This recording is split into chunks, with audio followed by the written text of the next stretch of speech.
Welcome to Westmoreland Community Connections, a look at issues and happenings on Classic Hits 107.1 WHJB. Here now is your host, Chad Amond, President and CEO of the Westmoreland County Chamber of Commerce.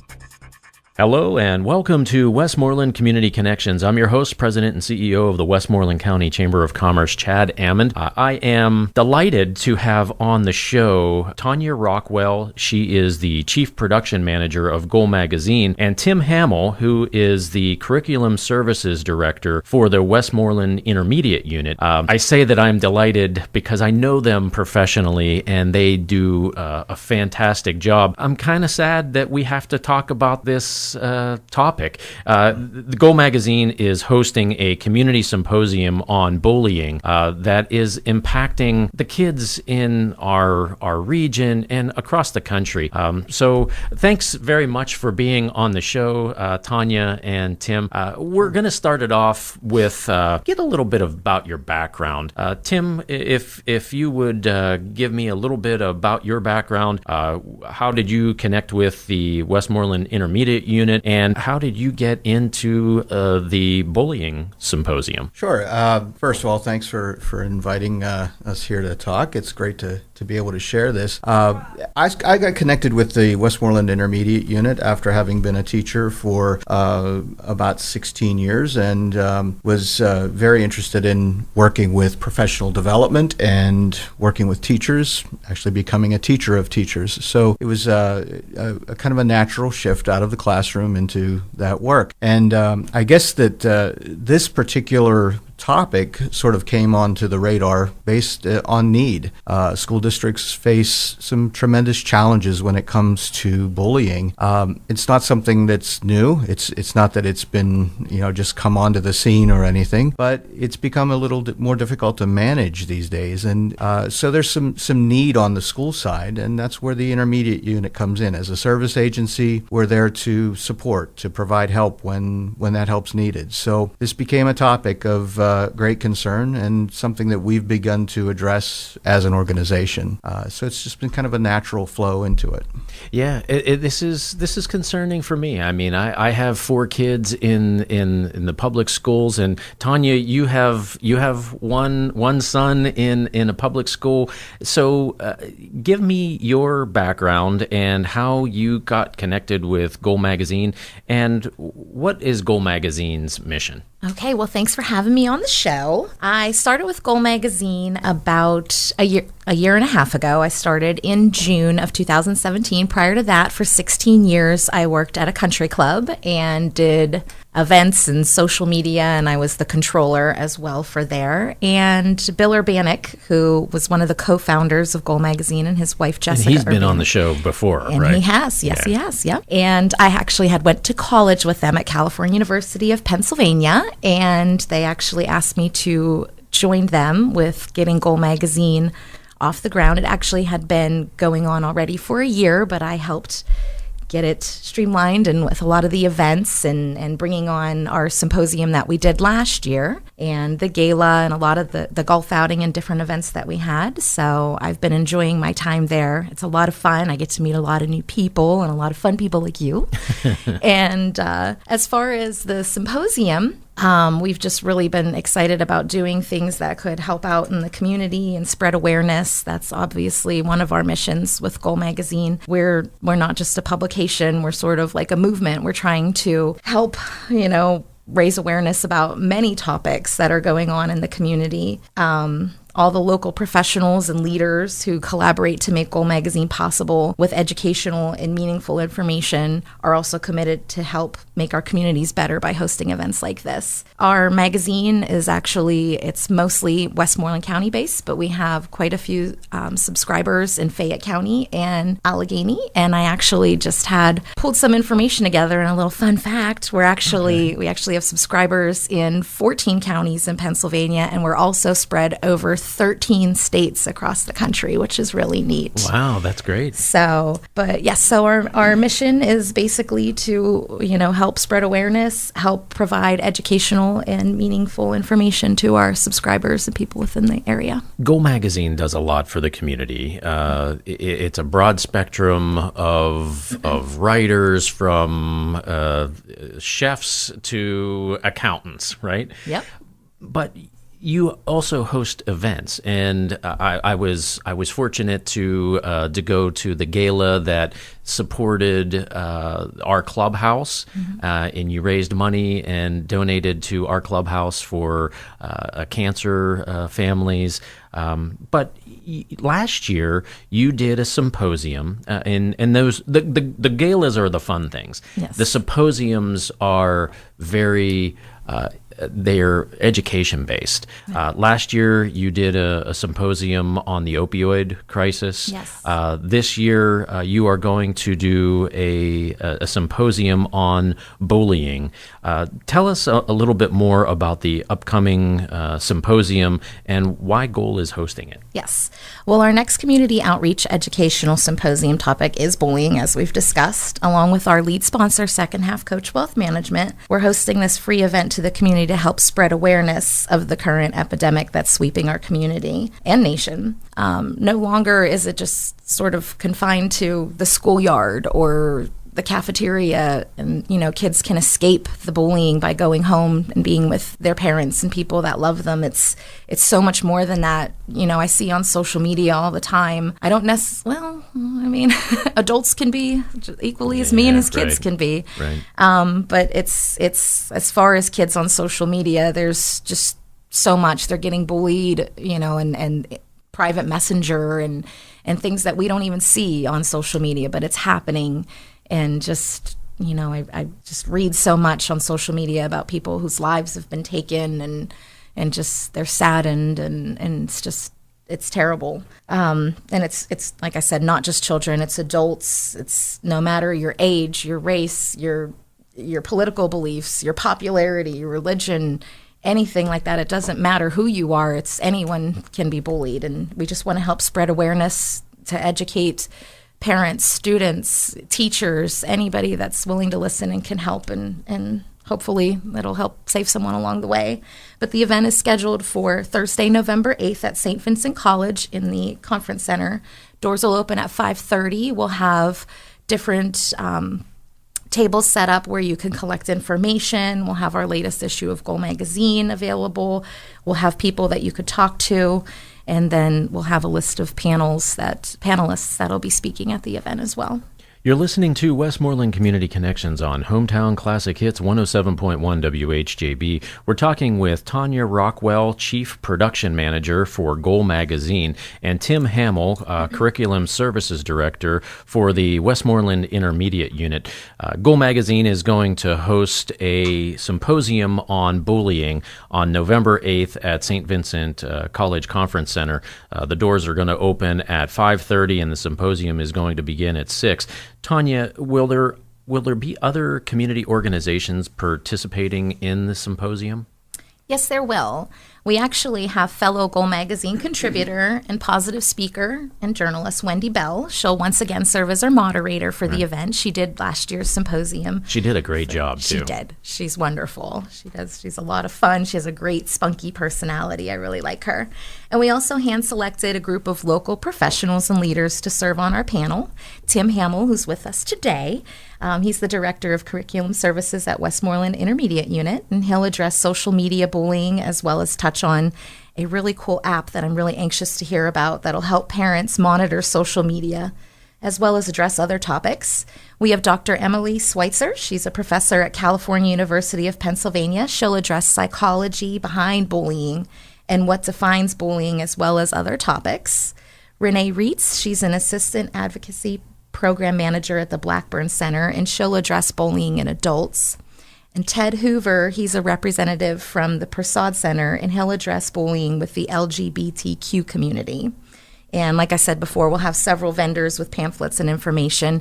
And we are working on a couple other speakers as well. We just haven't locked anyone in yet. I'm guessing that probably a lot of people don't think about the fact that adults are bullied. Yes. Yeah, right. But Tim, you are obviously a panelist in the symposium.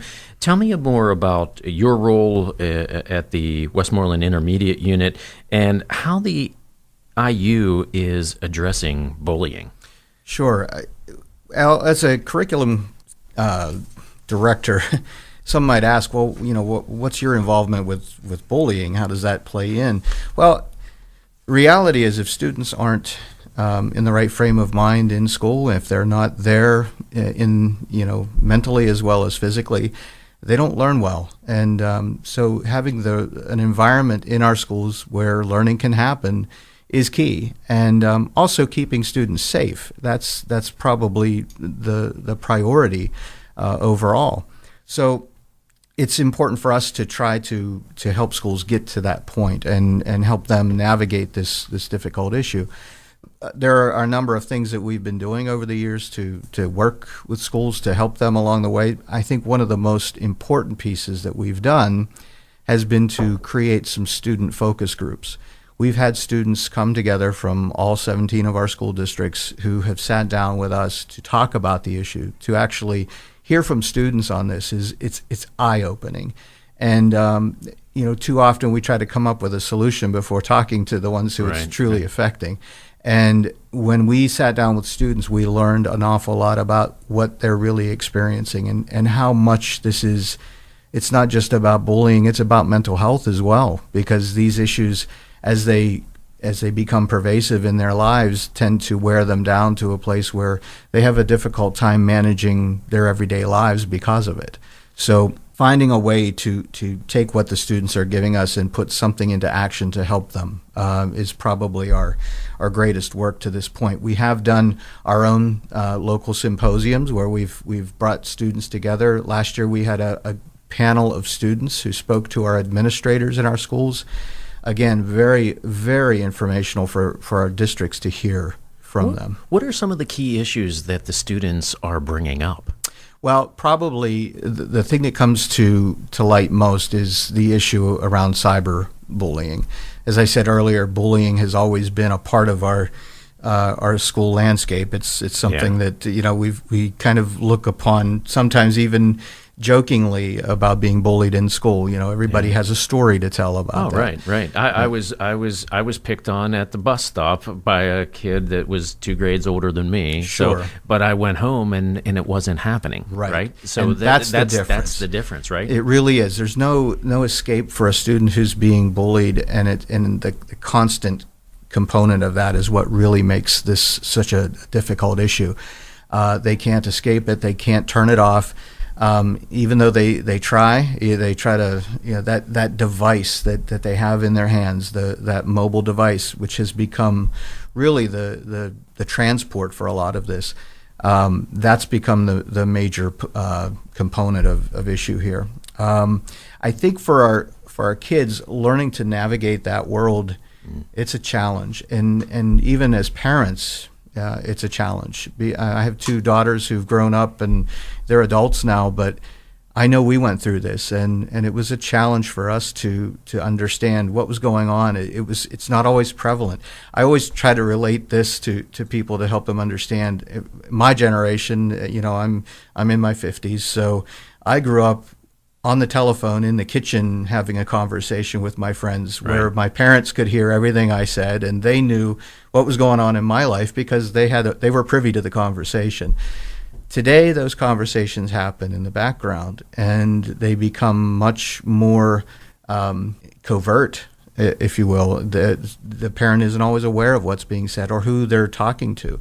So just by watching your child, it's hard to see what is the problem, or is there a problem? It doesn't even present itself sometimes. It is a challenge because with 4 kids of my own, and Tawnya says she has what's your son is a first grader. You can't wipe out the devices. And Right. I have a daughter in 11th grade and down to first grade. You just can't wipe out the devices. But how do you make sure that the kids are not staying on them permanently and making sure that you're not getting bullied by them? Right. That's probably the biggest challenge here, because even we as adults, we set the example a lot of times for our own children. We are on our devices as much as they are in some cases, and even from an adult perspective, we have to take into account that we're teaching our children how to communicate through our own actions. So we have to set a good example. So for a lot of us, we have to learn how to get away from it ourselves and manage that time. I know with the new Apple devices that have just come out, there's a new element of those that allow you to track your time. I think that's a great development, because so many of us don't even realize how much time we're spending in that world and how much we're on those devices and kind of pulling ourselves away from each other when we do that. Our children do the same things, and their conversations that are happening throughout their day continue on into the time once they're home. That conversation continues, and if it's a great conversation, not so bad. But when it is a bullying situation and they can't escape it, now we have an issue where it's just a constant hit on them, one time after another after another. You're listening to Westmoreland Community Connections on Hometown Classic Hits 107.1 WHJB. We'll be right back after these messages. This is Westmoreland Community Connections on Classic Hits 107.1 WHJB. If you have a suggestion for a topic, or if your nonprofit organization would like to be featured on this program, call us during regular business hours at 724-216-1200. Welcome back. You're listening to Westmoreland Community Connections on Hometown Classic Hits 107.1 WHJB. We're talking with Tawnya Rockwell. She is with Goal Magazine, and Tim Hammill with the Westmoreland Intermediate Unit. We're talking about a symposium that is going to be held on November 8th at St. Vincent College Conference Center, focusing on bullying. Tawnya, I think the listeners need to understand some of the statistics of bullying and how is it impacting our youth and, we talked earlier, the adults. Yes, well, thanks for asking that. Actually, when we were talking about coming up with our latest symposium, we started thinking that bullying would be a really good topic, and it was just a thought. It wasn't set in stone yet. And when we started looking online about different things about bullying and things we could talk about, we really learned a lot of information. And these statistics, I actually pulled online, some from the National Education Association as well as stopbullying.gov. It says 1 in 7 students in grades kindergarten through 12 are either a bully or have been a victim of bullying. An estimated 160,000 U.S. children miss school every day due to the fear of attack or intimidation by other students. That's crazy to me. That's really, really sad. 6 out of 10 teenagers said they witness bullying in school once a day. 35% of kids have been threatened online. I feel like that's more, but yeah.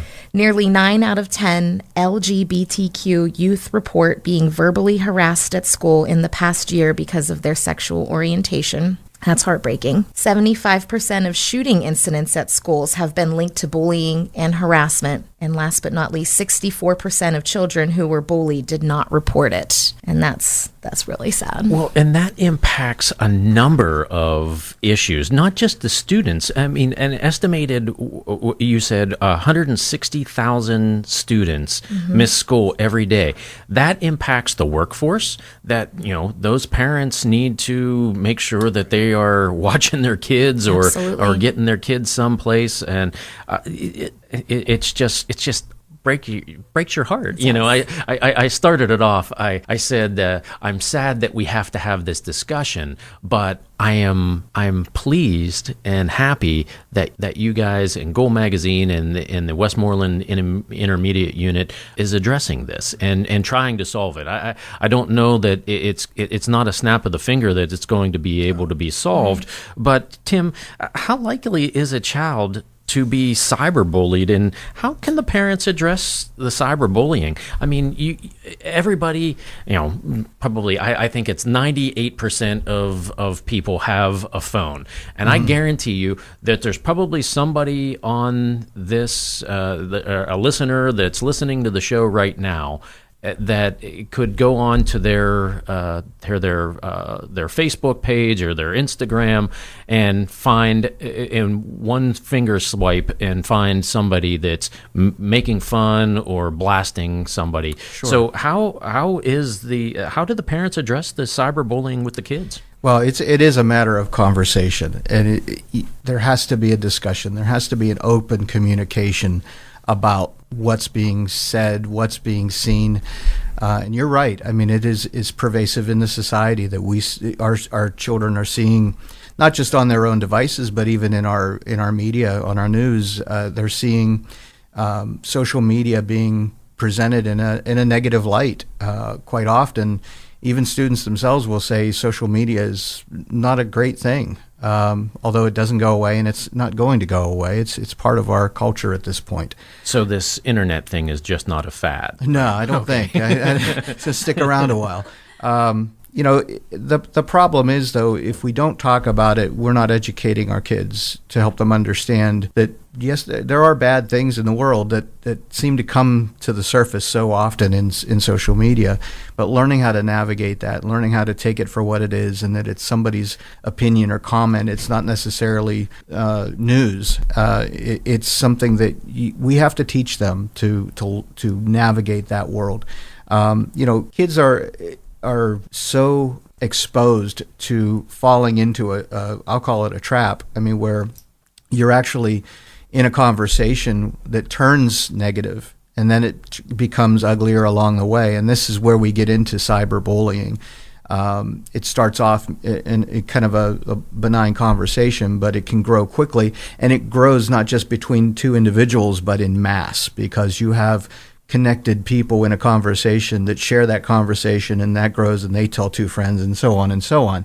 So it becomes a very hard thing to wrangle after a while, and that's when the student feels really helpless. Having an open dialogue with parents, with educators, counselors, administrators, whoever that may be, students need to know that there's somebody to go to. And I think that's probably one of the most important things we need to do in our educational approach to this, is that we need to let them know that we're here to talk to.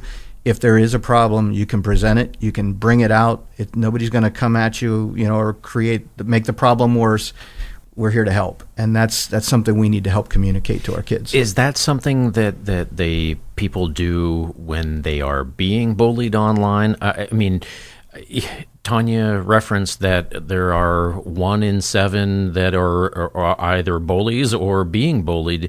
So what can somebody do if they're being bullied online? Well, one of the things that we have found, it's difficult. It's certainly a difficult thing to manage. And we are constantly looking for the answer here. One of the things that we have discovered, a tool, if you will, that helps us get at the issue. It's actually an app. It's called Bark, B-A-R-K. Their symbol is a little barking dog, as a watchdog, if you will. And Bark is designed to give parents a way to be aware of issues when they come up. They use an artificial intelligence approach to monitoring conversation. It's not taking a script of everything a student does on their phone. It's actually watching intelligently what's being said and the context in which it's being said. So when there is a problem, Bark does actually identify it and then send an alert to the parent and says, hey, there might be a problem here. And it gives them that ability to go and have the conversation then with their child. So you can download the app, and I'm not a tech expert, but so you would download this app and put it on your student's phone, your child's phone, and it would alert the parent? It's actually, the app is on the parent side, and you connect the social media accounts to that app. Yeah. So it does require that you have a conversation with your child about the social media components they're using, which in and of itself is a great thing. You have to talk to them and say, I want to help protect you in this environment, and if you're going to have this device, we're going to to use this as a monitoring piece in the background just to keep you safe. I'm not watching every word you say. I'm not looking at everything you type in conversations with your friends. I just want to know when there's a problem. So that's a great conversation to have with your child, when you can make that connection and know that I might catch something here, and you might not even be aware that it's a problem, but I'll know as a parent to talk to you about it. Right. It's a blessing and a curse with the cyberspace and all of the devices and all of the social media, because the kids, I mean, I have a daughter that's in 7th grade, and she has a friend in Idaho. She made a friend in Idaho, but it's also a curse because, not her, but you can make friends all over the world, right. And some of those people aren't necessarily they aren't presenting themselves as they who they really are. They're not necessarily friendly. So that was one of the resources. Are there any other resources to help navigate this topic? One of the best recommendations I can make to parents out there is that you do some research, learn about the apps, understand them so that you can better navigate the conversation with your children. Part of the problem here is that we don't spend the time to really know how these things work. We don't always go deep enough to understand that there are some controls we can set. There are some things we can do inside the apps to maybe better protect our kids. Turning off locator components where the app can actually locate where your child is and then other people can find them. Those are bad things. And those are things we need to understand and know about. You can learn an awful lot by just doing a little bit of research on what apps are out there, learning about what the negatives are. There's a lot of things to read. You can just do a quick internet search for social media apps and learn a lot that can be very helpful to you in helping your child. So some of this is going to be covered at the symposium for the Goal Magazine Community Symposium on Bullying. It's going to be held on November 8th, Thursday, November 8th at St. Vincent College Conference Center. The doors are going to be open at 5:30 and the symposium begins at 6 p.m.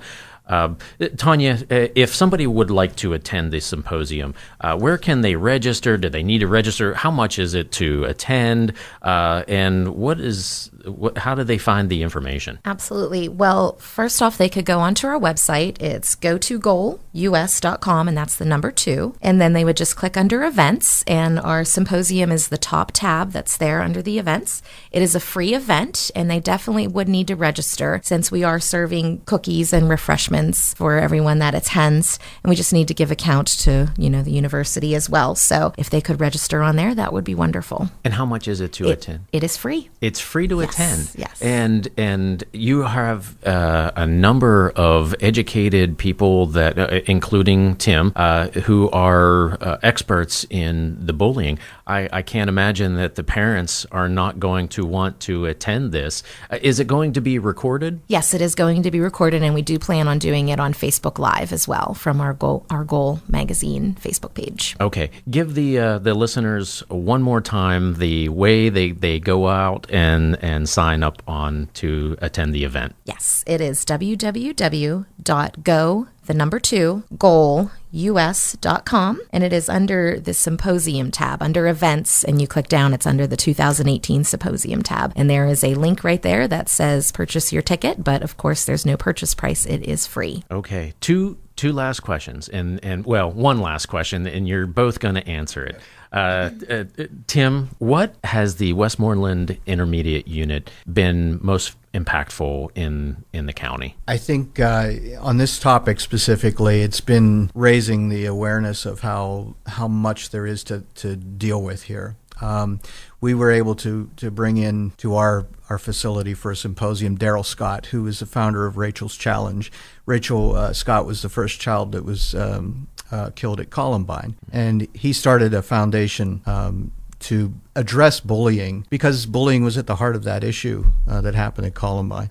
Having his story come to our region and to our local area really hit a lot of people in a way that made them think, okay, I've got to I really have to pay attention to this. So that was a turning point for us. Yeah. Tawnya, what has Goal magazine been most proud of the impact in Westmoreland County and beyond? You said 13 states and all these counties. What has been the impact? Well, we're proud of a lot of things that we've accomplished. Going to work every day is very exciting for me. A lot of people really can't say that, so I'm pretty proud that I can.